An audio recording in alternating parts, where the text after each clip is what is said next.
What's going on, guys? Welcome to another episode of Bro History. It's Henry Zamota and my good friend Daniel Abdel Jabbar. How are you? How are you, good sir? Chilling, man, as per usual. How about yourself? I'm doing pretty well. You know something about these folks over in Park Slope? They really go full tilt with their Halloween decorations everywhere. What do you mean? So there's pumpkins everywhere. Mm-hmm. There's cobwebs everywhere. Mm-hmm. I fucking love it. People putting up scarecrows. I'm all about different scary stuff. But someone in front of my apartment put a witch, and whenever I see it, it comes out of nowhere, and I'm shocked. And I go over like, why would you put a picture of a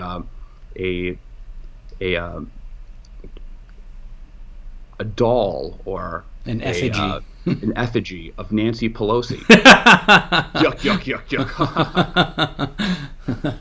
Well, I got a bunch of. Honestly, I thought about that joke earlier today.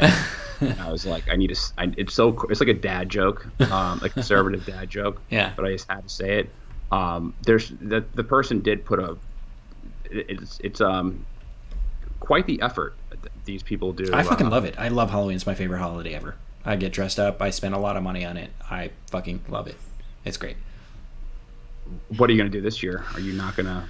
That's a point of contention for me, dude. Because, part of me wants to be seen by thousands of people. Like, last year I was able to walk in the parade and, I got on TV and all this other stuff. Is fucking exciting, right? And I get to bring... Wait, stop. Because you don't just, do Halloween I'm going to be a pirate this year. You spend a lot of money and put a lot of effort into your Halloween costumes, right? Yeah, I like to consider myself the king of Halloween. Maybe you're like a cosplayer, like somebody. No, because cosplayers will do that any time of the year. I only strictly do it for Halloween. So, yeah.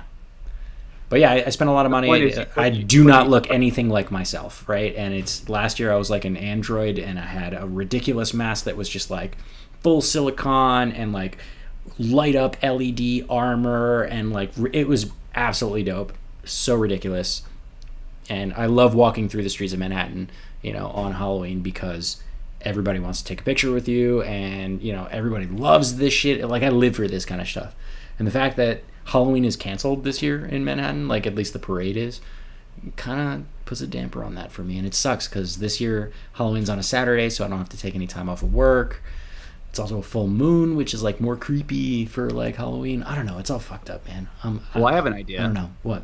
So we have a mask mandate. So why don't you just mandate everyone to wear a Halloween mask for the day? I fucking love it. I would love it. But the thing is, I want to be seen by lots of people, and I'm kind of against giant mass gatherings because they clearly spread immense amounts of coronavirus. So, the liberal in me wants to not do a Halloween. Maybe I'll still get dressed up and just take pictures. The liberal in me wants to not do Halloween. The virgin in me wants to dress up like a samurai. Yeah. But yeah, I haven't dressed up for Halloween in probably I don't know, maybe 7 years or so. I don't remember the last time I. You should. It's fun. It's fun. Unless I did, and I just can't remember. But let's, I guess, get into the episode because we have a lot to talk about. Yep. I guess the topic today is going to be based off an argument that Danny and I got into last podcast that we actually edited out. Yeah. We edited it out. It was during the beginning of the podcast. We got into a kind of a more than usual, rowdier than usual. Rowdier than usual debate on the show that we actually cut out. I think we're going to put it on our Patreon account. For those of you who don't know, we set up a Patreon account. You can support us for just $1 a month, and you get access to our Slack. And we're putting out exclusive content on that. So Patreon, Bro History. The link will be in the show notes. But I think we'll put that debate or that kind of outtake inside the Patreon so you get a sense. But we got into an argument about Antifa and Proud Boys, and pretty much it's a lot of the chaos on the streets. Right. And we felt that, maybe we should, instead of shooting from the hip like we were doing on that episode, why don't we sit down, collect our thoughts, and actually have a real discussion on this topic? Because a lot of people tend to argue over this. I think that's why we decided to do an episode on right-wing versus left-wing domestic terrorism. Right. So we've expanded that definition from just yelling about Antifa and the Proud Boys to, more broadly, what are the different factions within the left wing and the right wing domestic groups that are causing terrorism in this country. And I think we'll probably take a look at, a couple of different source materials. So there is some FBI source material that we'll reference for, talking a little bit about what kind of a threat domestic terrorism is. We'll also talk about a CSIS think tank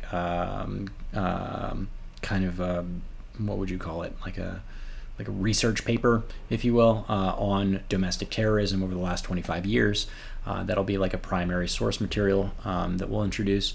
And then we'll probably talk about, specific instances of each. And, we probably won't agree on everything, but we're going to try our best to be civil and, speak with facts.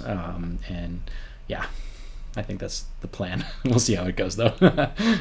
So do you want to start off by referencing this paper from the CSIS? Yeah, we can start there if you like. So we can set the parameters.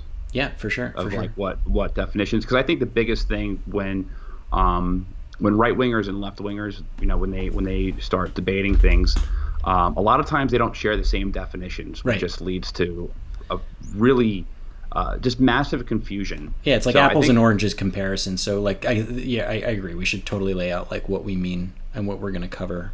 I guess maybe some definitions. Terrorism. Let's go with terrorism. The deliberate use or hold on before I even say this. So this is a data set. It's called the Escalating Terrorism Problem in the United States. It's by CSIS, which is a think tank, pretty heavily awarded. It's meticulously gone after. They've got a lot of data here. And I thought it was an interesting read. Maybe we'll put that link in the show notes or something like that for you guys to check out. They make a couple of definitions. Again, terrorism is the deliberate use or threat of violence by non-state actors in order to achieve political goals and create a broad psychological impact. And they divide terrorism, quote unquote, into four broad categories: right wing, left wing, religious, and ethno-nationalist. And before you jump in, there's one last thing. To be clear, terms like right wing and left wing terrorism do not, and I'm quoting here directly, in any way correspond to mainstream political parties in the United States, such as Republican and Democratic parties, which eschewed terrorism. Instead, terrorism is orchestrated by a small minority of extremists. Okay, I know you've got something to say about that point, so go ahead. And I just want to be clear: these are relatively new categories. So right. Previously, before there being 4 categories, there was 11 categories, and there was a separate bucket for example, white supremacist violence. Now, white supremacist violence is thrown in together with right-wing violence. Right. Much like anarchism was its own thing, and that's thrown into left wing right now, right? So they do a bit of bucketing there for sure. So a lot of buckets it's not perfect the way they categorize them, I guess, to say the least. And I guess you really can't when you're trying to categorize these groups which are filled with mostly people who are mentally disturbed. Trying to bucket them, I think, does create a problem in the very beginning. But for the sake of that, let's just go through the paper and for sure. And my only last point on that is I think the reason why they bucket those is because there's a lot of cross-talk between a lot of these groups, right? So, you might see a white nationalist who is also a, militia member who is also maybe, part of like a right-wing political spectrum, right? But you might also see on the left side, you might see a communist who is also a anarchist, an anti-government anarchist, who also might be aligned with left-wing political spheres. So I think that's why they're bucketing these kind of broadly, because you can't really pin one person down. It's like pinning you and me down, Henry, to a political spectrum, right? It's really, really hard to say we're exactly this one thing. So I think that's why they chose to make these bigger buckets. Yeah, that's definitely why they chose to do it. But I think it just does lead to some inaccuracies when going through the paper, at least when I guess someone who's not in tune with the current political environment is going through it, because I think some like an ethno-stater or like a Right. white supremacist, Mm-hmm. I don't think really should be grouped in with one of these right wing, like a Militia racist state group or type something like that, guys, yeah. because they're not the same groups. Like they're not the same people. Right. Right. No, I can hear what you're saying with that. I think but again, going back to it, I think the reason why they grouped them that way is because of how much crosstalk we saw between those ideologies or those groups, and there was the most like if you looked at a Venn diagram, the majority of the overlappings, is why they group the way they grouped it. Okay, so this analysis makes, I think, several. It asks a couple questions. So let's ask the questions. Let's say the questions. So the first one is, what's the most significant type of terrorism in the U.S. and how has the threat of terrorism in the U.S. homeland evolved over time? And then the second question is, what are the implications for terrorism over the next year? Right, and so they answer these questions by looking at a data set of 893 terrorist plots and attacks in the United States between January 1994 and May 2020. So heavy asterisk, May 2020 was months ago, right? So there's new stuff on top of that. I added a couple things in the notes, but and the analysis makes several arguments. So the first one, according to them, is far-right terrorism has significantly outpaced terrorism from other types of perpetrators, including from far-left networks and individuals inspired by Islamic State and Al-Qaeda. Right-wing attacks and plots account for the majority of all terrorist incidents in the United States since 1994, and the total number of right-wing attacks and plots has grown significantly during the past 6 years. And right-wing extremists perpetrated 2/3 of the attacks and plots on the United States, and over 90% between January 1st and May 8th, 2020. Also, that terrorism in the United States will likely increase over the next year in response to several factors, up to and including the 2020 U.S. presidential election. I want to underscore once again that when they say right-wing terrorists, they don't mean Republican terrorists. They mean those big buckets of things that we'll talk about in a second when we look at right-wing terrorists. But do you want to tackle the left-wing side first? Because I think, yeah, I think so. I think it makes more sense to tackle this first. All right. So these left-wing groups are basically anarcho. Well, let's just start with the big left-wing group, who is Antifa. Antifa. Antifa. Antifa is a decentralized network of far-left militants that oppose what they believe to be fascist. Right. And heavy asterisk on that last part, right? Because that's changing really rapidly. Fascist is basically whatever the fuck they want. Whatever the fuck they want at that time. Right.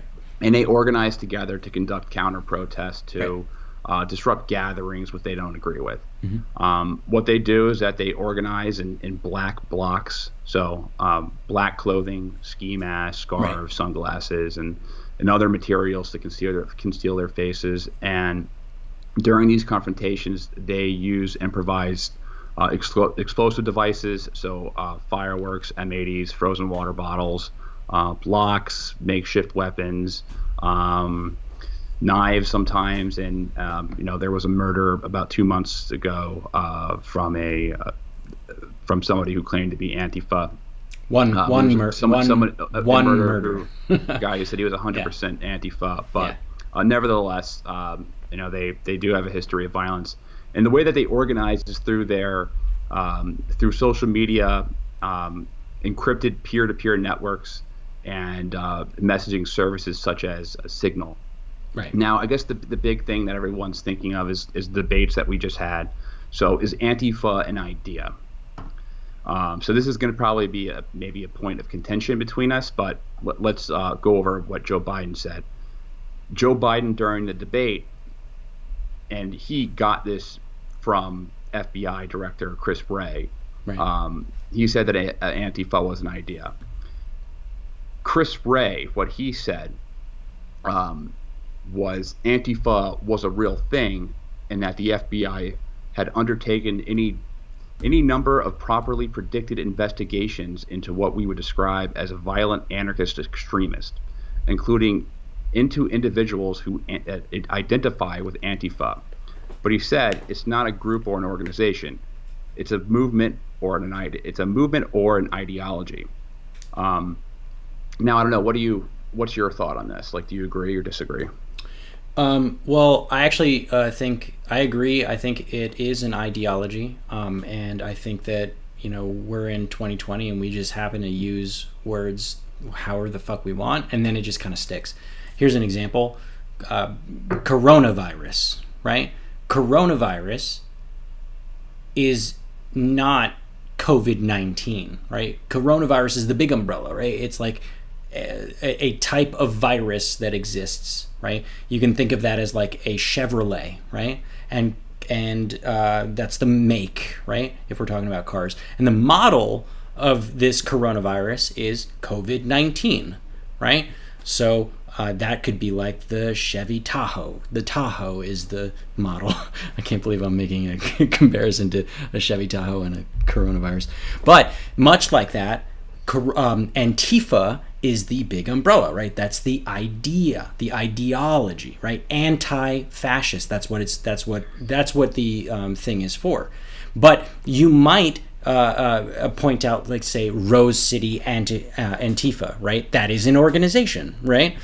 So if we're being very, very specific, Antifa as just the word Antifa isn't a organization, and it's very loosely organized in the sense that people follow the tenets of anti-fascism. But we might direct some criticism specifically towards specific anti-fascist groups, like Rose City Antifa, as an example. Right? So in that respect, speaking very, very specifically, I agree that Antifa is not an organization. So based off what I've seen, I think they're much more than an idea, mainly because they have flags, they have tattoos, they have the same. I mean, communism has a flag, but we don't say communism is a group, right? We have Chinese communists, we have Vietnamese communists, we have Soviet-style communists, we have fucking Cuban communists, right? But all communists share a flag, don't they? It's the hammer and sickle, right? That's a common thing. So I don't think having a flag makes you a thing. Well, they also have branded cells, and they coordinate with each other to stage events across the country. Sure. And they also transport finances and, in some cases, weapons across state lines. So I think what we should be calling them isn't Antifa, but rather anti-fascist left-wing radicals, or something like to that effect. In the same way that we say right-wing, militias, right? I'm not specifying a specific right-wing militia, like the Wolverine people or who the fuck they are, the ones that try to kidnap the governor. I'm just saying right-wing militias. Right? Right-wing militia isn't a group. I think we should be saying, but that's just the way that language works, especially here in the United States. Like, it's stuck. Antifa just stuck as a catch-all term for anyone who is a counter-protester who wants to beat up some Nazis. Like, that's how it went down. And there's a lot I think most people who show up to these counter protest or oppose white supremacists in these events are definitely peaceful demonstrators. There's hours and hours of footage of nothing happening, but what ends up happening with these people, and what I've learned, is that we have this outlier bias in the media, and I think this is a problem. And the outlier bias is basically, you'll have a long protest. It'll last 8 straight hours, and for 7.5 of those 8 straight hours, nothing happens. Fucking people are chanting, they're yelling at each other, no one's getting hurt, nothing's happening. And then for 30 minutes, it goes fucking apeshit, right? And that's what you see on TV all day, every day, right? Here's some examples of Antifa stuff. So this is the Antifa trap. I got this from a Vox Media video. It was actually very good. So anyone who's conservative or libertarian is rolling their eyes right now. Yeah, that's fine. For quoting Vox. That's fine, but I mean, I have stats and numbers, so you can't. It doesn't matter if Vox said them or fucking Fox said them. The numbers are the numbers. Here, Berkeley in August 2017, 4,000 people showed up to a protest for a white supremacist rally, and 100 of them were Antifa. 9 people were injured, 13 people arrested. In Boston, in the same month, 40,000 protesters, no major injuries, 33 were arrested. In Portland in 2017, this is a bit old, this is a 3-year-old thing, but I can keep going. Portland protest in 2017, thousands of protesters, no major injuries, 14 arrests.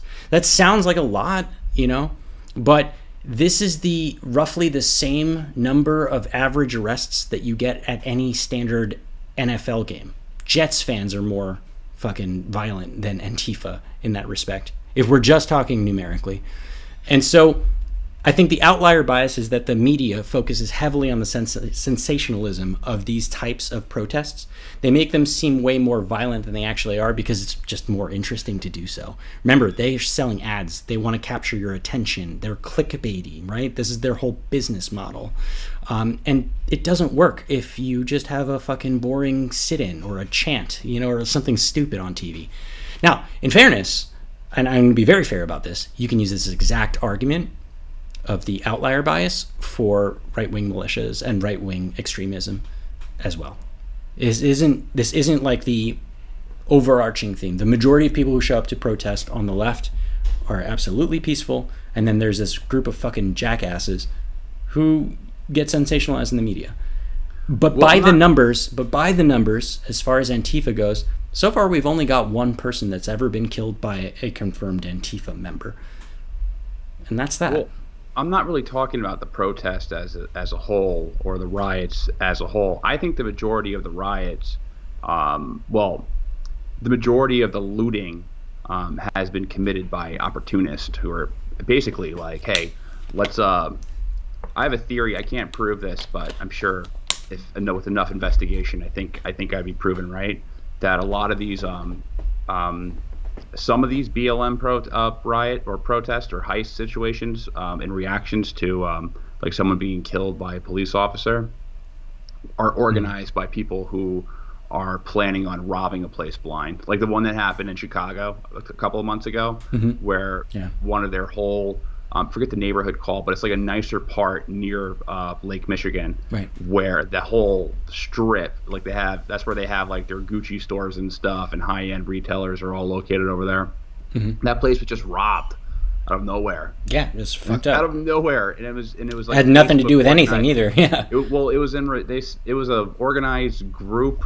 I don't think this was an organized group on Facebook, but there was a police violence or a BLM protest going on that day, and I guess these guys or this group used that as a distraction to pull off a heist. But I don't think the initial protest of people who were marching turned around and are like, all right, we proved our point, now let's go rob Foot Locker. I think it was probably most likely some guys thinking like, okay, this is a perfect opportunity to pull off, to make some money. But when I'm referring to Antifa, I'm not necessarily really talking about like BLM or the protesters in general. I mean, I'm really talking about this organized group that is kind of appearing everywhere across the country and are usually the culprits at the end of instilling violence and creating in property damage, and are the ones who are going around and trying to shut down conservative speakers. And they've been doing this for years. They've been doing this since really as far as Trump was elected. They've been going out and protesting conservative speakers like Ann Coulter and Heather McDonald and Maya Yiannopoulos. I mean, even if you disagree with their views, like it's freedom of speech. We have that. Well, as is counter protesting. I think that one of the concerns that come up here. But these counter-protests I think there's a misapplication though of this label of Antifa, and this is what I get stuck on, because what you're saying is like, let's talk about the Maya Yiannopoulos, in Berkeley, things. It is his, First Amendment right of freedom of speech to be able to have his opinions and speak at a university if he so chooses, right?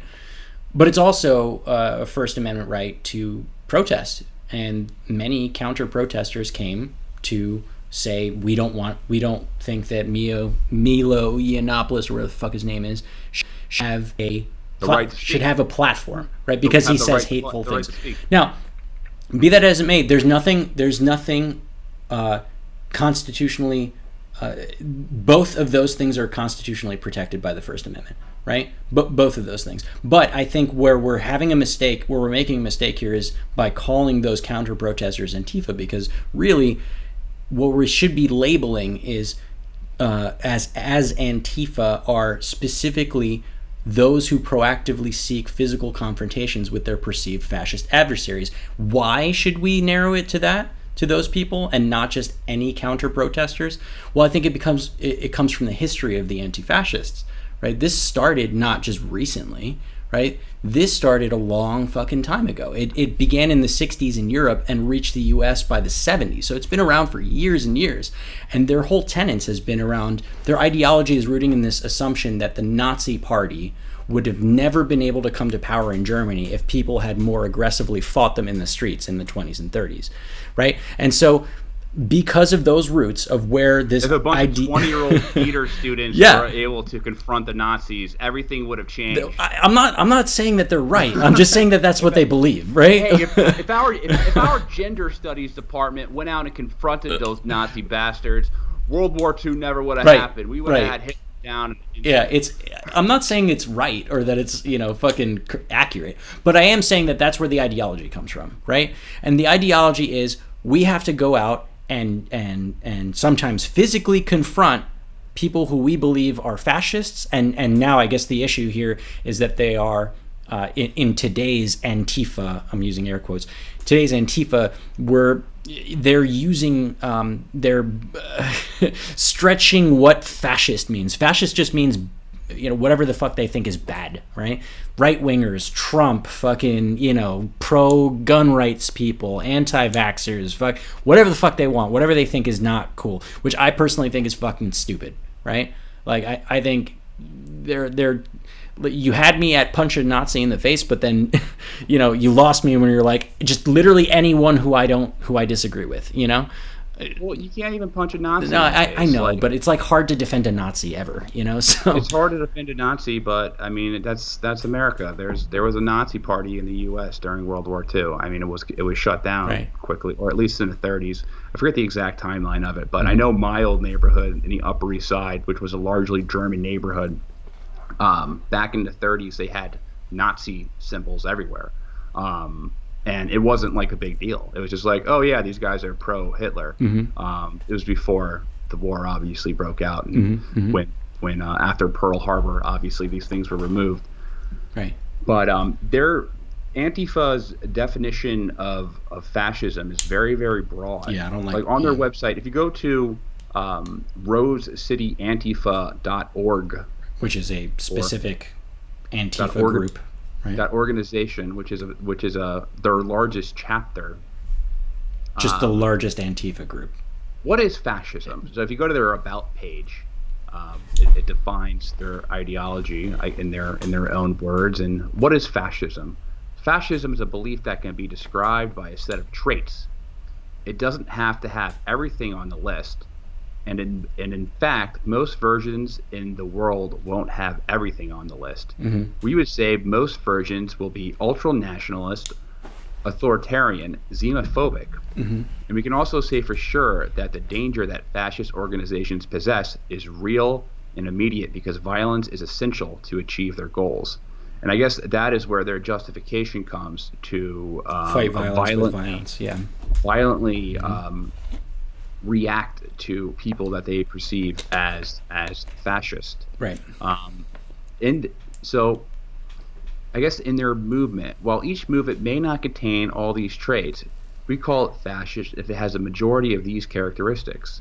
So ultranationalism, belief in a desire to return to a past utopian vision of society, scapegoating marginalized, oppressed people, advocating for or enacting the removal of these scapegoated people, white supremacy and belief, authoritarianism, anti-Semitism, anti-communist, opposition to unions, Mm-hmm. aspiring to the complete militarization of society, anti-elite, and then fascism posts itself as both a revolutionary and traditionalist politic. So honestly, I mean, with those definitions, I mean that's most people. That's a lot of people who can fit in those terms. Like I'm anti-communist. I mean, I'm not gonna go actively fight communists, but I'm anti-communist as in I don't believe in communism. What are you, anti-coms? I don't. You're a part of anti-com now? I'm not even a fan of labor unions. Like I am, under this guise, my own personal beliefs may very well fall under Antifa's definition of fascist. Some of these things, like the desire to return to a past utopia, I think that is a real problem with like super right-wing countries that kind of have these twisted systems. And we speak about this specifically in a lot of our past episodes. Right. This kind of weird ethnic nationalism that derives from this. Right. But these are rather large buckets. And I guess the other point I wanted to point out with these left-wing groups, so they have this center called the Base, located in Brooklyn, where they train people in combat. Don't get any ideas. You can find their website, but I have their website at thebasebk.org. Do they tell you where it is? Yeah, their addresses, everything's on it. So where? And what neighborhood? On Myrtle Avenue. I didn't look. I'm super close to fucking Myrtle Avenue. Yeah, maybe probably. I can go visit the base and see what they're doing. Ask them a couple questions. You know what the base means, right? No. In Arabic? No. Al Qaeda. That is correct. Does someone Yeah. Oh man, that is troubling. The base means Al Qaeda. Yeah. In Arabic. Right, because we talked about that in our little run up in September, the rise of Islamic terrorism. So I'm being facetious. I don't think that they should be compared to Al Qaeda. I don't think that they're a international terror threat. But it's just interesting that I know it's poor choice of words, right? Poor labeling. They knew or not that meant Al Qaeda. I don't think they did. I don't think they do. The base, they definitely don't know. Maybe it's just it sounds pretty cool for like a headquarters. Oh, it's the base. But that was the network. That was Al Qaeda. Like essentially the database of fighters who, I mean, I call it the database, but like it's, the base of fighters that committed to global jihad after the end of the Soviet, or towards the end of the Soviet-Afghan war.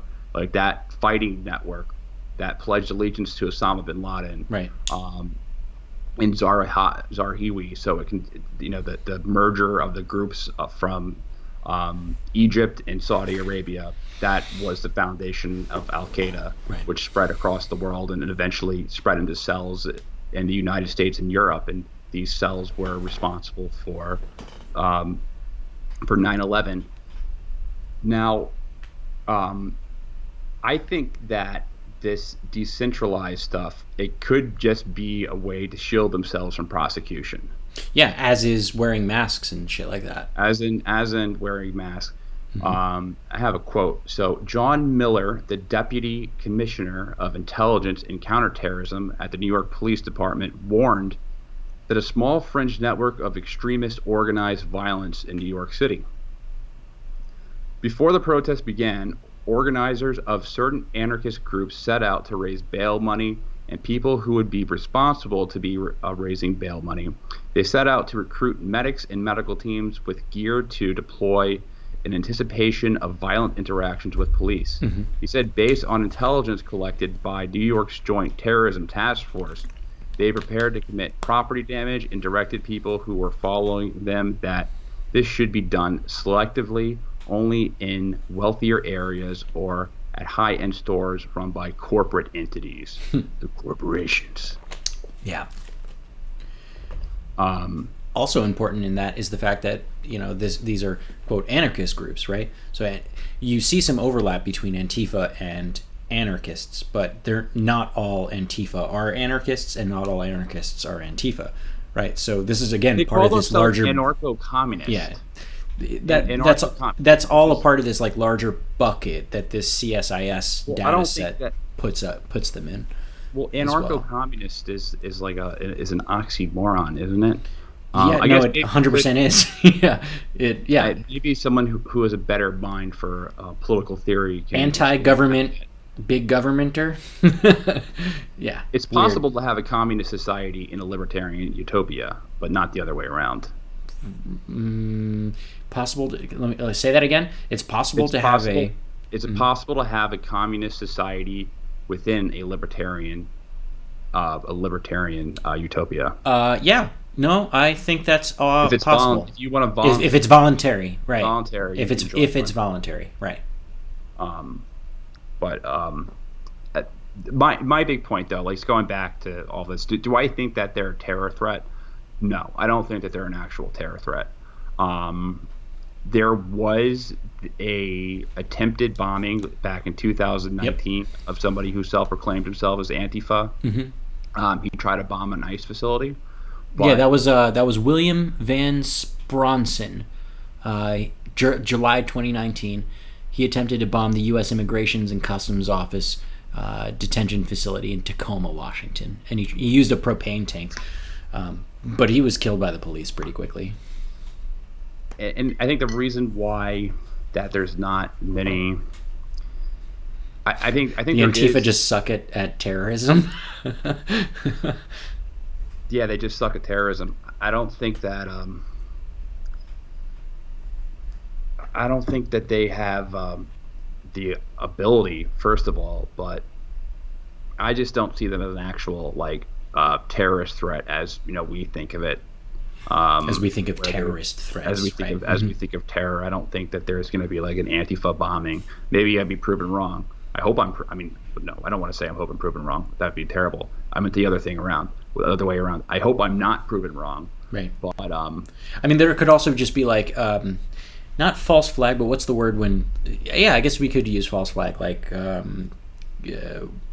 somebody in black bloc decides to blow up a building, and they misattribute it to Antifa, because they're wearing the fucking black masks and carrying the flag and shit, which also is fucking stupid of them because it's very easy to do these things.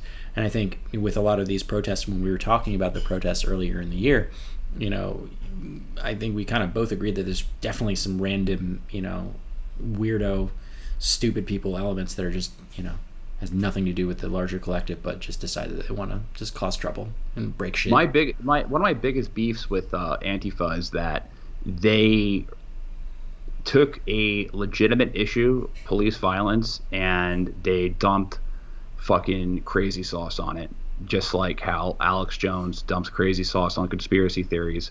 Like, people associate a lot of those riots now that broke out with Antifa, right? So they tarnished that, and there was in a lot of cities, and I think this has gone underreporting, the actual destruction that took place. I have in New York, and this is the only example that we both personally have. In downtown New York, in the Soho area, in May, in early June, there was mass destruction. I mean, not mass destruction, but there was. It was pretty I bad. saw more people doing preventative measures against mass destruction, which made it feel like, oh, what the fuck world do we live in? Like boarding up your stores, right? When you went around and you saw, on these streets, all of these stores having just boards everywhere, all over their windows, all over their front doors, and stuff like that. That is very dystopian for a New Yorker, right? We're talking about the city that never sleeps, and they're boarding their shit up because they think they're gonna get burned down or looted or something like that, which was proven a valid concern because that happened, right? So I actually saw a lot more boarding up than I did burning down, but it's all the same. It has the same impact, That's a fair point. What I saw a lot of was it wasn't like I was in a high violence zone.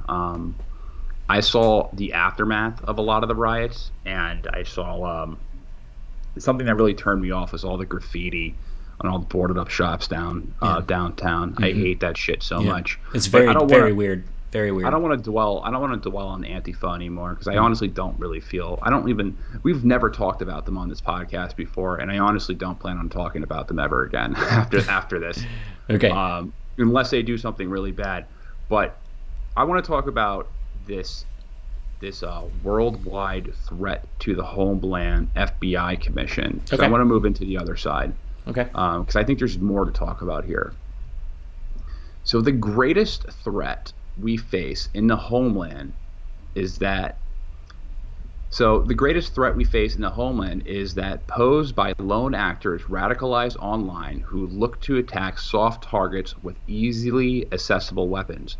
We see this lone actor threat manifested both within domestic violent extremists, DVEs, and homegrown violent extremists, HVEs, right. Mm-hmm. Two distinct sets of individuals that generally self-radicalize and mobilize to violence on their own.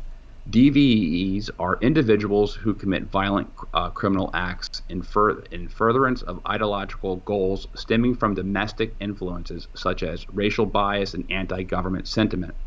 HVEs are individuals who have been radicalized primarily in the United States and who are inspired by but not receiving individualized direction from foreign terrorist organizations, FTOs. As stated above, the FBI is most concerned about lone offender attacks, primarily shootings, as they have served as a dominant lethal mode for domestic violent extremist attacks. More deaths were caused by DVEs than international terrorists in recent years. Mm-hmm. In fact, 2019 was the deadliest year for domestic extremist violence since the Oklahoma City bombing in 1995. Right. So there's another quote that I can add into this. It's a little bit further down on that one, and it's the top threat we face from domestic violent extremists stems from those that we identify as racially / ethnically motivated violent extremists, so RMVEs. RMVEs were the primary source of ideologically motivated lethal incidences and violence in 2018 and 2019 and have been considered the most lethal of all domestic extremists since 2001. So, most dangerous of these lone wolvers are the racially or ethnically motivated ones. Certainly seems that way out of the ones who snap, and I think there's a reason for that. For these ethnic nationalists to just kind of break down. I think a lot of them are mentally ill. First of all, yeah, probably 100%. A lot of them are on psychotropic drugs, and I think the censorship that we have on our the media censorship, the fact that these guys are really kicked off things like Facebook and Twitter, they end up going into like joining these groups online where their mantra turns into their dogma, mm-hmm. and they just become more and more extreme. I think Sunshine is the best policy for these guys, because I think if you convince one of these people not to be racist or not to hold these ethnic these views on race and ethnic nationalism, I think that's the best way to prevent these things in the future. When they're pretty much ostracized from the get-go, I think that makes them dive further into that racist ideology. And when they're feeling completely alone, because a lot of these people are mentally ill and are very isolated from humans, besides the ones that they meet on the internet, which sounds like the majority of Twitter users, to be completely honest. I think they eventually snap. Yeah, no, I hear that, and I actually kind of agree. I think that the censorship definitely pushes them into the deep, dark corners of the interwebs, and that's where they radicalize. But I think where we will diverge is that I believe that these people wouldn't radicalize to the extent that they do, or at the pace that they have been, without a lot of these extremist groups. And specifically, since we're talking about right-wing extremism, I think it's helpful to point out some of those statistics there. Again, we're going back to the definition of right-wing that includes white supremacy, militia groups. What was the other ones? I forget already. White supremacy, militia groups, incels was one of them. Strangely enough. Yeah. Why? I'm not even going to talk about the incels because they're fucking lame. The incel stuff. Why are incels grouped into? Again, it comes back to what I was talking about. It's the Venn diagram, right? Many of these incels are also involved with these other right-wing groups, right? Here's an example. I don't want to shit too hard on the Proud Boys, but here's one bit. One tenant or suggestion, I should say, of the Proud Boys is that you limit your masturbation to once per month. Why? This is fucking lame, by the way. This is the lamest shit I've ever heard. Why is because apparently it makes you weaker, and the whole idea is that we want to settle down with a woman and make babies and venerate the housewife and all this other nonsense. But they think that by masturbating too much, maybe you're weaker and maybe you become an incel. I have no idea, right? But a lot of these incels do share some of this ideology with some of these other right-wing extremist groups, as bucketed by the CSIS data that we were talking about. As long as you say bucketed by the CSIS, then I'll let it pass. Yeah. But I don't know what being a guy who they voluntarily decide not to have sex. That's their shtick. It's a voluntary thing, or they involuntary. No, involuntary. Because nobody wants, woman wants to sleep with them. They're fucking losers, is what they are. So you're just talking about everyone from Antifa. apparently that Venn maybe they should have grouped them, together. Maybe incels should just be their own category, right? So you're just group all people who don't get laid as right wing, as a terrorist threat, as a right wing. Why does the right wing group side get listen? I didn't make the bucketing, but I didn't make the study. I didn't do the study. I didn't do the analysis. There's a correlation between the Boogaloo Boys and the incels. The incel group. You know what happens? Because I think this is the connection, and I'm speculating. Okay, go for it. I would imagine this is it. That a lot of these people who have a really difficult time finding a partner, they get very resentful of the opposite sex. And that's where you fall under that kind of feminism trap. Correct. Where you're like, I'm an anti-feminist. Correct. Fuck them. Men's right. Right. So, those types of guys. Right. I wonder what. This just made a random thought just popped up in my head. Do you know the judge who was her son was murdered, who was going to be looking at the Deutsche Bank case that was connected to Jeffrey Epstein? Okay, now it's coming back to me. Go continue. Mm-hmm. What about there was an assassination? It seems like didn't the incels do that? Well, so there was an assassination attempt apparently on her, right? And her and this is a tragedy. Her son was killed, and her Right. husband was shot and Right. put in critical condition. And as soon as that happened, the connection came. It's like, well, this is somehow connected to Jeffrey Epstein. This was a murder, and for this, they're trying to intimidate her. Mm-hmm. And then it came out that the guy who who did this, who killed her, murdered her son, was a men's rights activist. Men's rights activist, right? And it was revenge for some. Man, I shouldn't even be Incels. talking about this because Incels. I just remembered it, but it all felt really, really. I'm not sold on that story, by the way. I am not at all sold on that narrative at all. But I'm just saying that was a narrative that was put forth, that he was an avid men's rights activist who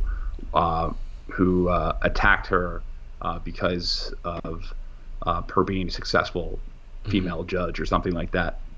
But I digress. That really wasn't helping me make the point. We went off the rails a little bit. So that just popped up in my head as talking about that. I just don't. I don't get how the incel group is here. I think you were onto something here. I'm going to read directly from the CSIS data. So, right-wing terrorism refers to the use or threat of violence by subnational or non-state entities whose goals may include racial or ethnic supremacy, opposition to government authority, anger at women, you hit that right on the nail on the head, including from the incel or involuntary celibate movement, and outrage against certain policies such as abortion. Well, I think with the abortion, they're referring to in the 90s when there was attacks on abortion clinics. There were quite a few. Remember Baby Killer Tiller? We talked about that a long time ago in our episode about stochastic terrorism, and how there was like a lone gunman that went out and like shot fucking Dr.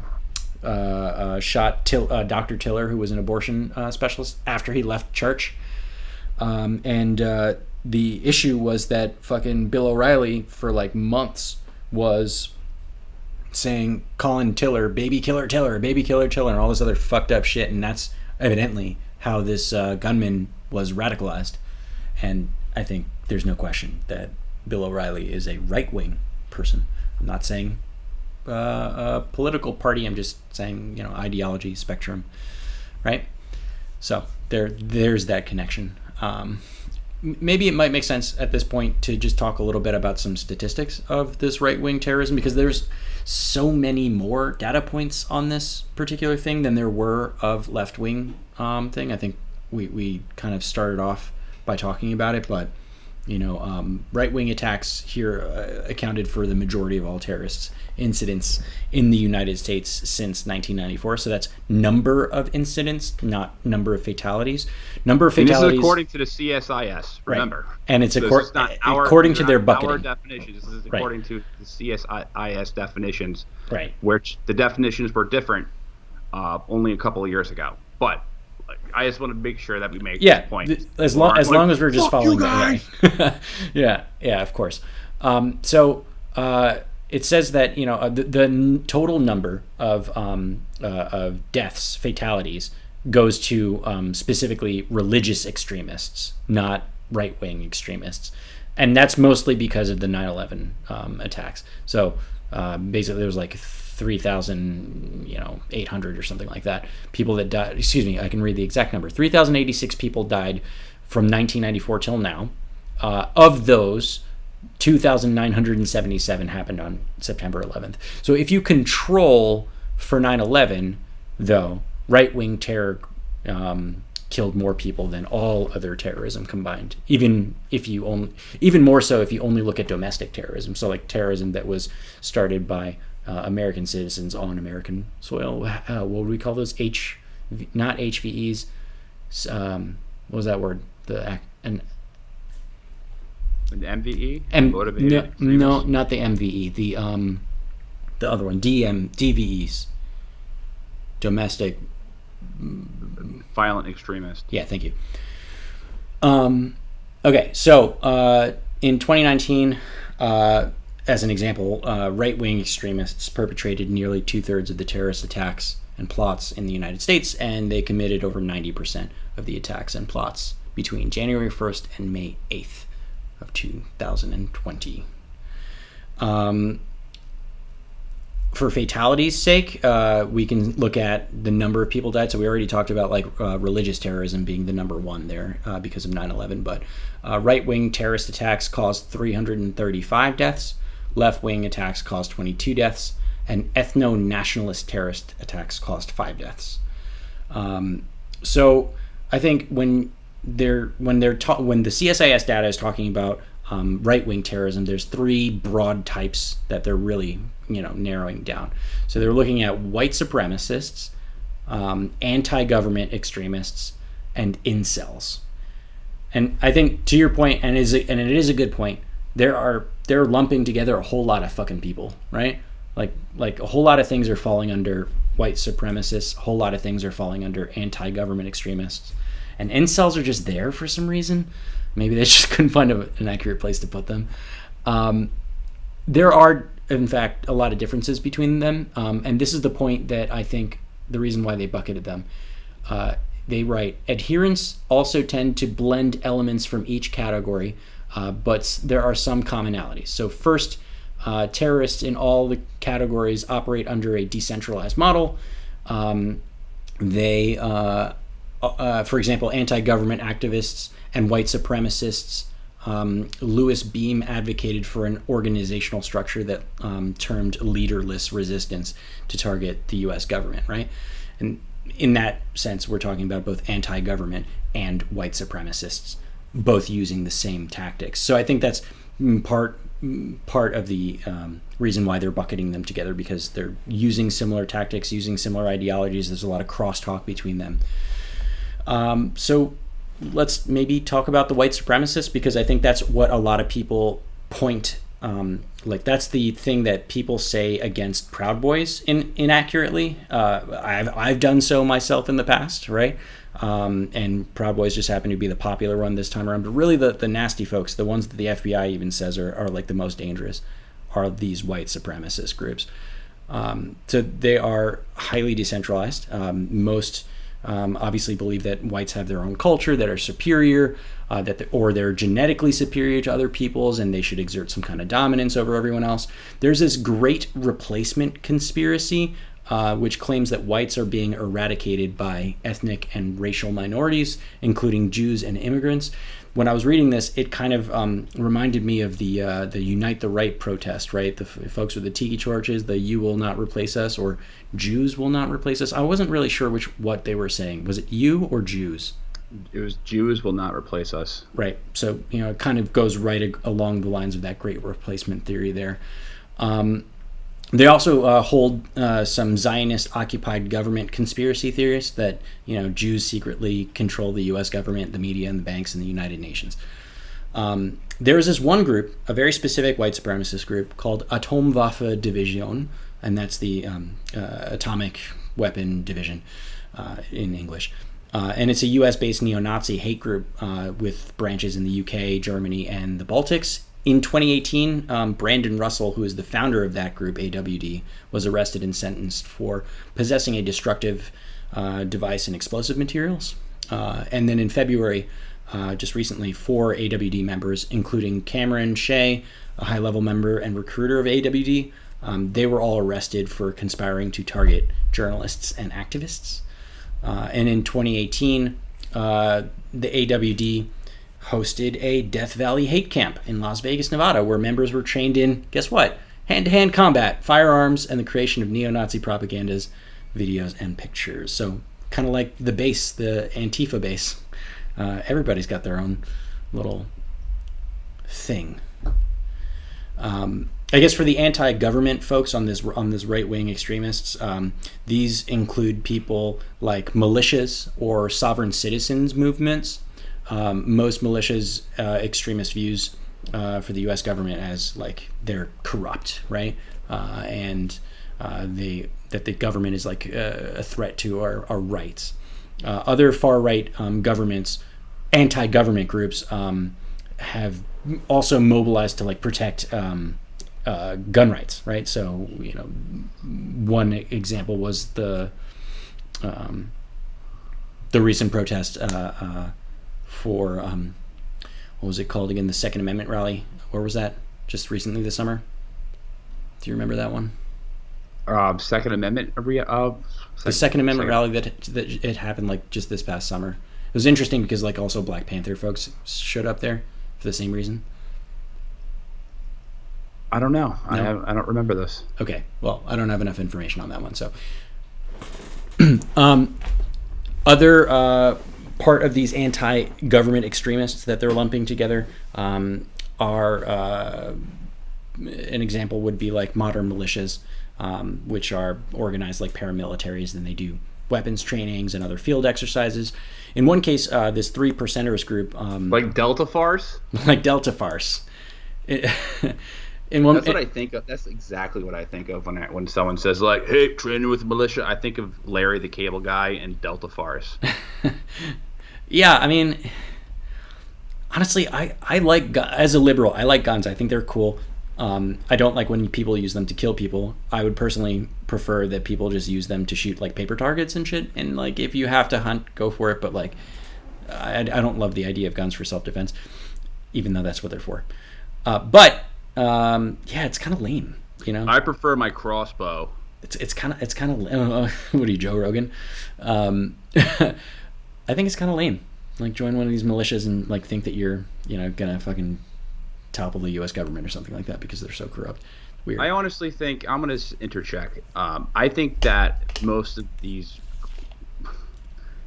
Antifa and these militias are a big collection of the world's losers. Yep. Just gathered in one place. So I'll be equally critical of both. Yeah.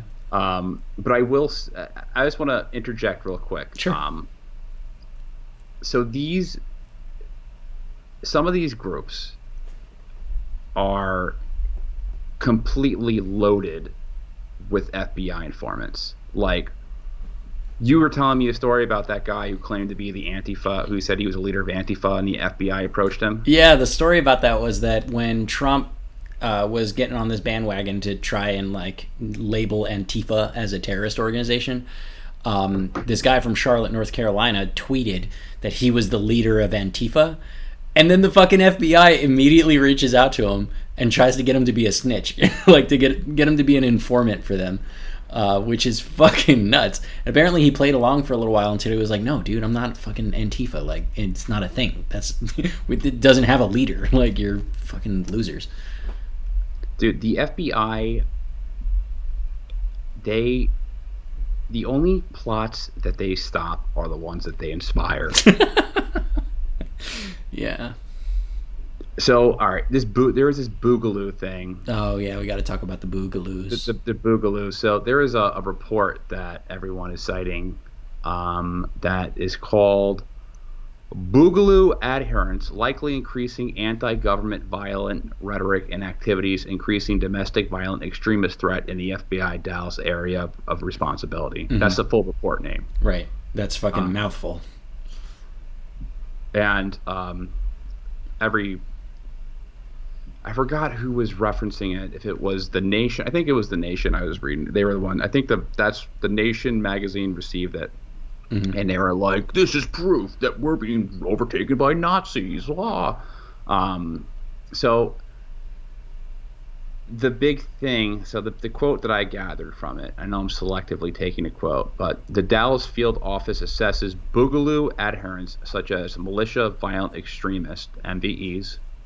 And other anti-government or anti-authority violent extremists likely are increasing anti-government violent rhetoric and criminal activities, increasing the threat of violent lone actors in the FBI Dallas areas of responsibility. Yep. Including the area of North Texas. And then I looked at the confidence level, because all these reports, they have confidence levels. Right. And they had this report was given a medium confidence level. Medium confidence. The medium confidence essentially means, there's probably some truth to it, but there's not enough evidence to really suggest that it's like 100% real or not. It's like, yeah, maybe. It's not high confidence where it's like this is going to happen. Medium confidence is just take medium at face value, and that's what the definition is. So this leads me to what happened just a couple days ago with this The militia Wolverine group, the bitches Wolverines, or whatever they're calling. What was it? the Wolverines, The Wolverine something or the other. whatever the fuck they call themselves. Right. They had a plot to kidnap The governor. the governor of Michigan, and I don't know why her name escapes me right now. Help me out right here. I'm gonna have to Google it. Sorry. Miss Trenchbull. Yeah. Governor Trenchbull. So they had a plot to apparently kidnap her, and it seems like they were planning on kidnapping her and then doing a type of citizen's arrest. Oh yeah. And then taking her out to like a middle of a lake and leaving her there. So it seemed like they were plotting to do something with her. Which is, by the way, a felony, right? Like, even if it was, like, kidnapping is a felony. So, yeah. Well, that's besides the point. The point I'm trying to make, that the defense of these guys who threatened to kidnap the governor said that the FBI is the FBI informant, because this was an informant arrest. All these arrests are from informants. Right. You get an inside snitch or some shit like that. You get an inside guy. You pay him a shitload of money. This guy was apparently paid around $8,600, and the informant, apparently, this is according to the defense, was encouraging this plan. He was spearheading this plot to kidnap the governor. Right. Well, if you have to get their confidence, Henry. You know, if you're a mole, if you're a snitch, you got to be the hardest guy in there. You know, you got to be like, no, we're gonna fucking topple the U.S. government. Let's go. You know, like, you got to be the the big guy, right? Put your dumb Rothbard books away. We're going to do some real shit. We're going to kidnap the governor of Michigan. Yeah, exactly. Come on. Fuck this pussy shit. Let's do some real Now, is stuff. that... We're talking about plot... My question is that verified, though? The fact that he was the one that was spearheading it? Is that... Do we know that? That is not verified. Okay. That is not verified. Okay. I'm waiting for more evidence to come out on this. Okay. So I'll just... I mean, listen, I wouldn't put it past the FBI to do something like that at all. But... I think I agree. We should probably reserve judgment until we find out more. I'm waiting for more details to come out before I mean, these guys are idiots and morons. Right. Like, I will not reserve my judgment on that. But I'm waiting to see the full story on this thing. But we were talking about this in an episode previously. Right. How the FBI does rely on informants for terror prosecutions, and these informants are paid a lot of money.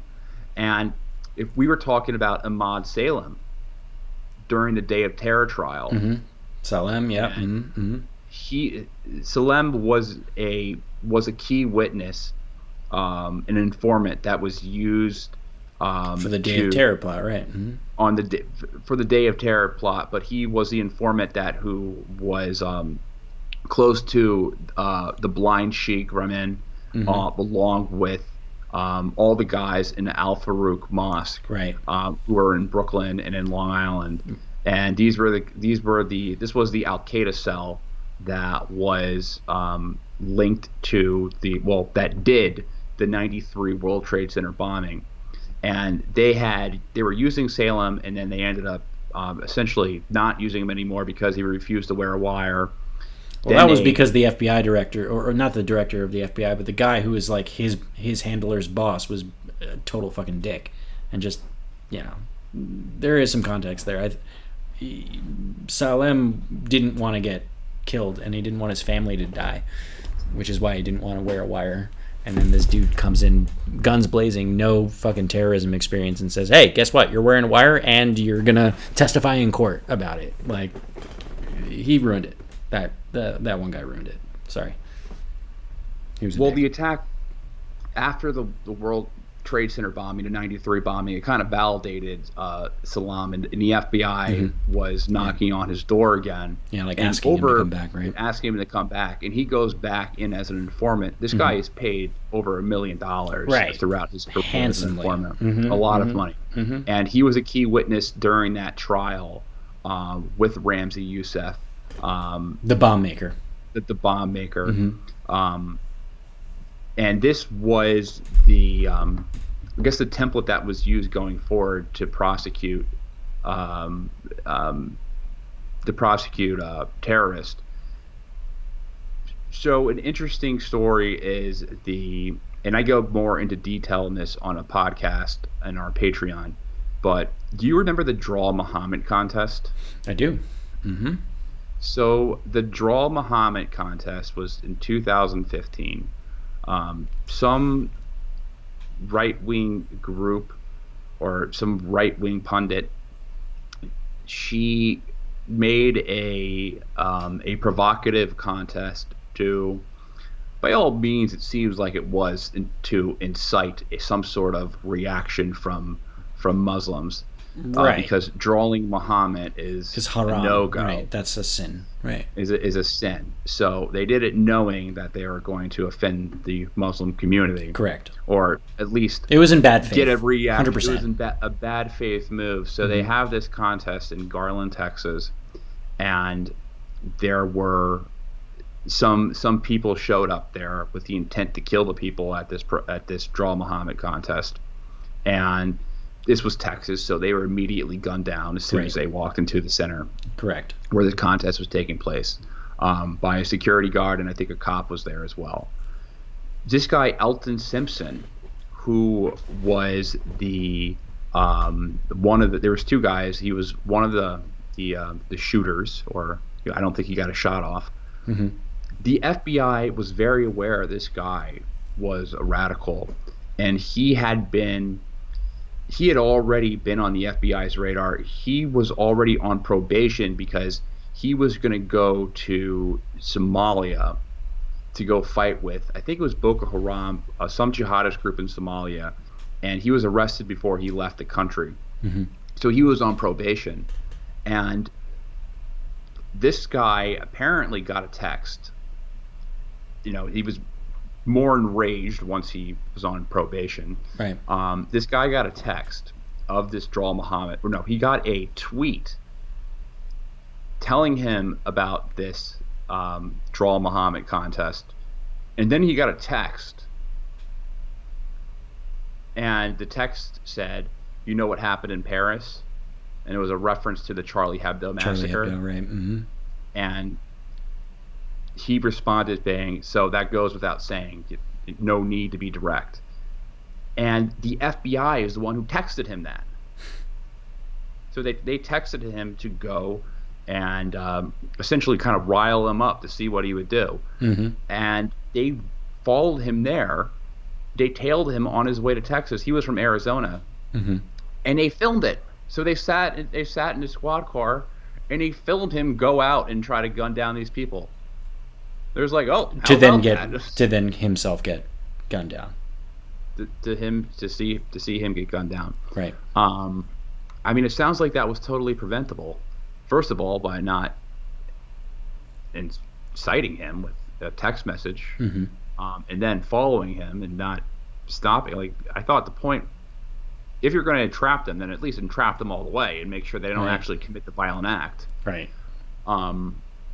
But it's just like one of those really weird stories. And a lot of the Muslim guys who were arrested in the 2000s, especially during the Obama years, because Obama wanted to prove that he was tough on terrorism, mm-hmm. it was a lot of entrapment going on. And I think these same tactics are being used for these militias right now. So the Mujahideen, the Mujahideen? What is this, like Boogly Mujahideen? The Mujahideen. So this happened a couple of months ago. Uh-huh. And these two guys were arrested on the charge of being enlisted by Hamas to build and modify weapons. Okay. So they had some sort of exchange with Hamas, allegedly. Uh-huh. These Mujahideen members. And here in the United States. In the United States. Okay.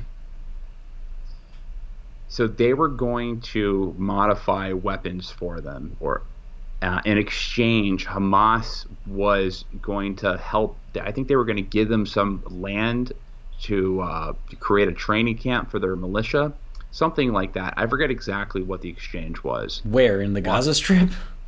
In the U.S. Oh, okay. Guess who these Hamas operatives were? FBI agents? Yeah. uh, Of course they were FBI agents. mm-hmm, Why mm-hmm, would mm-hmm, Hamas mm-hmm.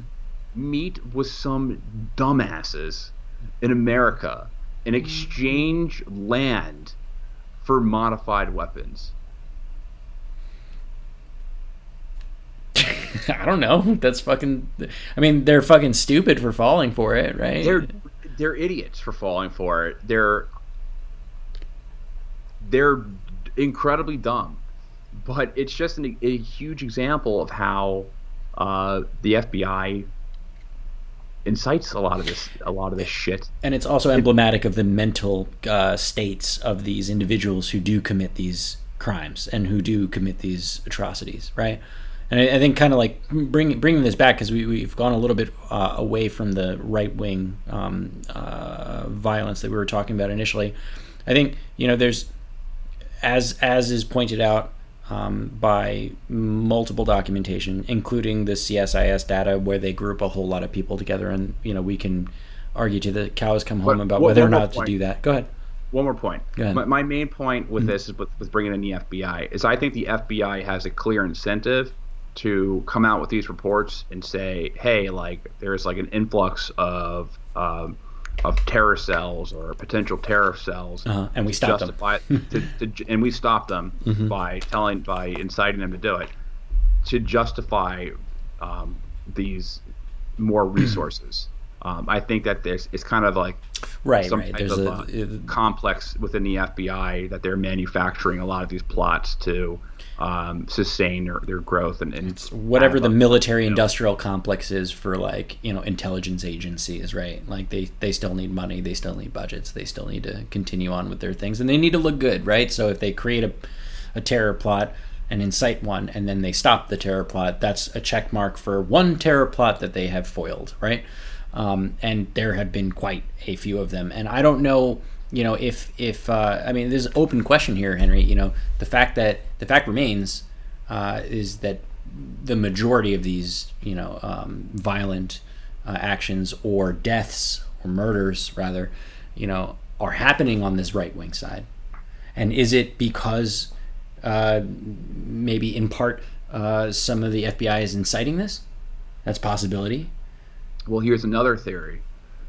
So I have a quote from a former FBI special agent, Michael German. I found it in a Trevor Aronson article, who wrote a book on this subject. I fear that the Bureau is throwing a lot of effort into resource-intensive sting operations that target only the most gullible individuals in the movement, rather than investigating the multiple examples of far-right violence that are happening in plain sight. So I think that in some cases that they're using too many resources on the dumbasses to get an easy prosecution, rather than spend time doing like actual investigative work on these actual hard work, dangerous guys. Like if you go back to the Oklahoma City bombing, which is also just riddled with insane corruption and just I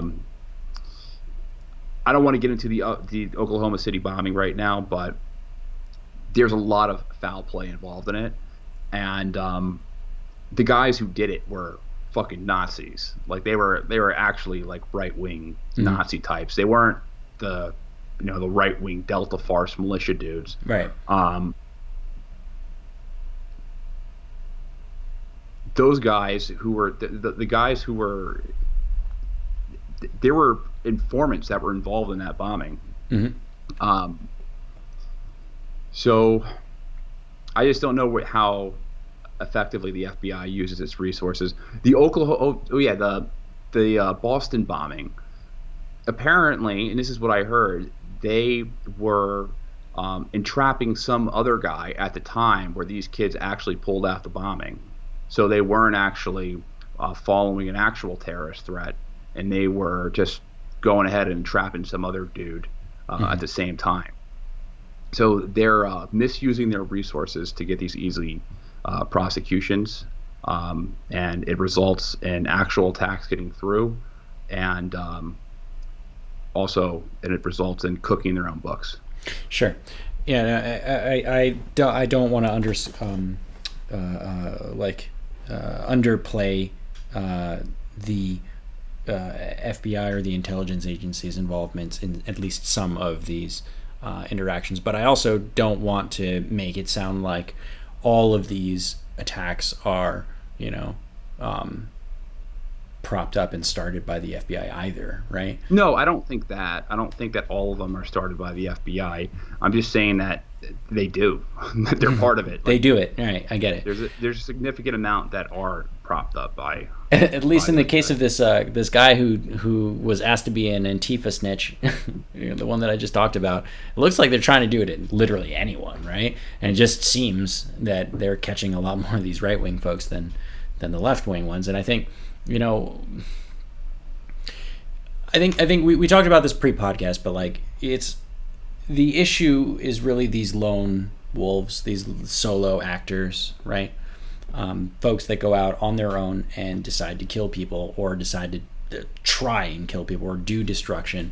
It happens to be that the majority of this is happening on the right wing side. There's many examples of this.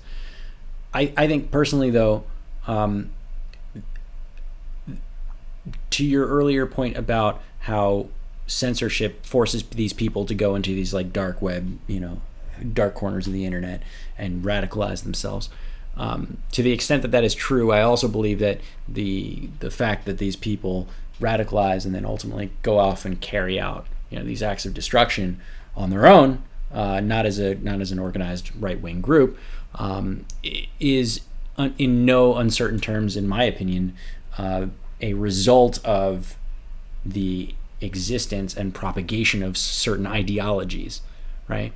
Here's some examples, right? So right-wing militia anti-government group, the Three Percenters, this dude, Jerry Varnell, who identified as having that ideology and being a part of that group, attempted to blow up a fucking bank in Oklahoma, right?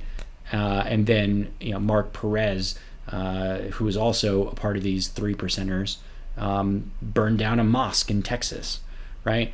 Anti-government extremists they use this like boogaloo thing, as this shorthand for like a coming civil war, right? And there's these ideas floating around on the internet and propagating by these groups. Has the group as of yet started a civil war? No, but these ideologies radicalized people like Aaron Swenson, who got arrested in Texas when he tried to live stream his search for a police officer to kill one, right? And it was made very clear that he was sharing all of these boogaloo meme pages and shit, right? So I think if definitions aside, if you wanted to look at Antifa as a specific group, it's not the Antifa group is coming and like doing all this thing. It's like all the fucking idiots in Antifa are like the guy who killed the Trump supporter in Portland just this past August. Or if you're looking at these right-wing militias, or even not even right-wing militias, if you go the alt-light like Proud Boys, right? They're not necessarily as a group committing these acts of terror, but their ideologies are radicalizing the people who do. Well, I don't really know about the Proud Boy ideology radicalizing people. Well, maybe we can get into it. I am prepared to talk about that, but we're pretty much right at time here. All I can say about Proud Boy stuff is that there is a history of violence from their ideologies. There's a lot of things that you can get into there, and their ideologies, at least from their creation, have had to be amended because they were causing some violence. Let's just put it that way. See, I see things a little bit different just because I've watched I was listening to Gavin McInnes in Compound Media when that just started, and that whole group started out as like a group to help get some guy who was like a 28-year-old virgin laid for the first time, or so, Yeah. or a 23-year-old virgin, and then it evolved into like a drinking fraternity. I have an idea, Henry, and I think you'll like this. Let's go to the grab bag and answer some questions. Let's put a pin in this Proud Boys thing, right? We'll end our live stream and we'll end our podcast. And if you want to hear, we'll stay on the line here and we'll keep recording on cast. And if you want to hear about the Proud Boys argument, you're going to have to join us on Patreon. How do you like that idea? I think that's a good idea. Okay, cool. So you want to just put a pin in this real fast. Any last thoughts on the left wing versus right wing stuff before we close? All right. So I don't really have any more thoughts. I'm sure I did, but they've definitely escaped my mind. I want to thank everyone for listening to us. Make sure that you rate and review the podcast. And also, we set up a Patreon, as we've said about 5 times already. Not trying to shamelessly push it, but it is fun. We set up a Slack account where everyone gets to talk and network and communicate with each other. We're also really focusing on adding extra content in this Patreon account. So join us. You can join us for $1 a month. If not, just make sure that you rate and review the podcast. That is also still the number one way to help us continue to grow. So rate and review the podcast. And do you have anything to say before we stop the live stream? Questions. We have to go over those questions from the questions. Let's do that. Let's do questions. that first. So what questions do we have? We have who's causing more collateral damage by Owen? Is there another question? Maybe. Let me double check. But do you want to take a stab at answering while I look? I think as far as property damage, then I think definitely Antifa is, as far as like a hurricane. But as far as associated murders and stuff, I think it's more so people who are on the other side or not the left wing side. Mm-hmm. If that's the answer. But as far as like property damage, then I would say Antifa. There's been like 60 days of not, or how many, I don't know, I've lost track of like how many days of protest. But then it goes, then you can bring in like the chap, and I'm not even sure if they were Chaz, if they were technically Antifa or what, because there was like a SoundCloud rapper who was leading it, and I don't know, but a couple of people died there as well. I think people are dying just in like in the heat of these riots. Mm-hmm. So I don't know if it's like attributed to like, oh, Antifa just put out a hit in this guy and murdered this dude. Right. I don't think they're really doing that. But it's asking about, Owen was asking about collateral damage, right? So like that's not necessarily like going after a specific person. It's more like how many random people have died, or in the case that you pointed out, how many, how much destruction was caused on buildings. And I think you're right. I think if you're talking about destruction of property, the left wing does more of that, at least right now.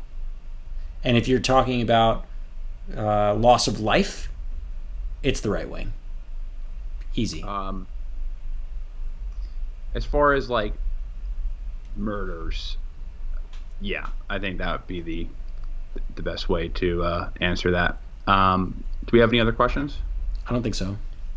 If we forgot your question, we'll answer it in the next go. Let me double check.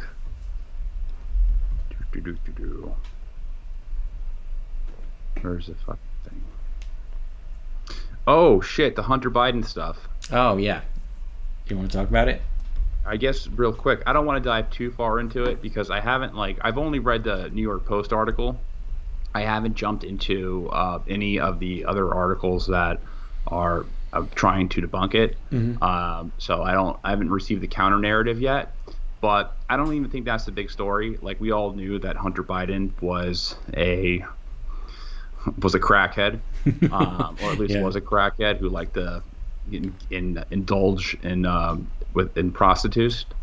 The bigger story is that it was censored immediately when the New York Post tried to publish it on Facebook and Twitter, and it created a Streisand effect where now more people are interested in the article than may have been in the first place. Right, and this is kind of dumb too, because if we looked at the sources for, say, the perfect call transcripts and all that other stuff, right? That was from questionable places, right? And that wasn't censored. And now this is being Trump's tax return. Trump's tax return. That's an even better and more recent one, right? That's questionable, and we don't know if it was hacked or not, right? Or if it was legal or not. And so I guess the line of argumentation for Facebook and Twitter right now is that, that violates some terms of agreement because it's dissemination of hacked materials. I think it's being, pretty... I think it's being pretty liberally used, that argument. And I mean liberally in the not in the political sense. I think my 2 cents on this is that it's stupid, and it could easily be proven false or true, and it still hasn't. So because of metadata, you can easily show metadata to prove that the sources were real or not. And the fact that it hasn't been proven true or not makes me think that it's probably false. And in any case, even if it was true, it's probably not that big a deal. This is the narcissists, what do they call it? The narcissists' creed. It's not real. And if it's real, it's not that big a deal. And if it's that big a deal, it's your fault or whatever, right? I actually think that these social media companies probably got a whole lot of pressure from the 2016 election and all that fake news nonsense that happened in and around that time, and now they're getting way too trigger happy with the censorship ban because they think that they're going to get sued or some shit, or they're going to lose their section 213 or 203, whatever that section is that protects them, because they're not a town square. I think they're just trying not to fuck up another election, and they're just over applying their censorship. Fuck up an election? No, I don't get how they fucked up an election. I mean, it's no question that there were fucking people. There were some Russian memes that went around and changed everyone's mind. It wasn't just memes. They were elections. fucking buying ads, right? They were making sure that you saw the fakest of the fake possible news just to fucking confuse everybody, right? That is an actual fact, right? Whether or not what impact that had on the election is up for debate. I'm fine with that. However, that was a thing that actually happened that these companies got a lot of flack for, and they don't want to do a repeat of that. And now, as a result, they're overcorrecting, right? They're over censoring. Does that make sense? I'm not saying that what they're doing is right. I just think that that's what's happening. I get that, and I'll definitely submit that it's a possibility that is that's the reaction, that they're over censoring. But I mean, part of me really thinks that this is just an overt effort to protect Biden from bad press right now as we go into the end of the election. That is also a possibility. And I think that people are saying, is this the October surprise? Yeah, right. Is this the October surprise? I think Giuliani really wanted it to be. There's going to be more October. I think the true October surprise is going to happen like a couple of days before maybe a week before the election. Mm-hmm. Because our news cycle is moving so fast that it's hard to keep up. People are probably going to forget about this in 3 days, or less than that, 2 days. So I don't think this will end up being I think there's more yet to come. All right, we already did our outro. Let's wrap this up and move on to this debate. See ya.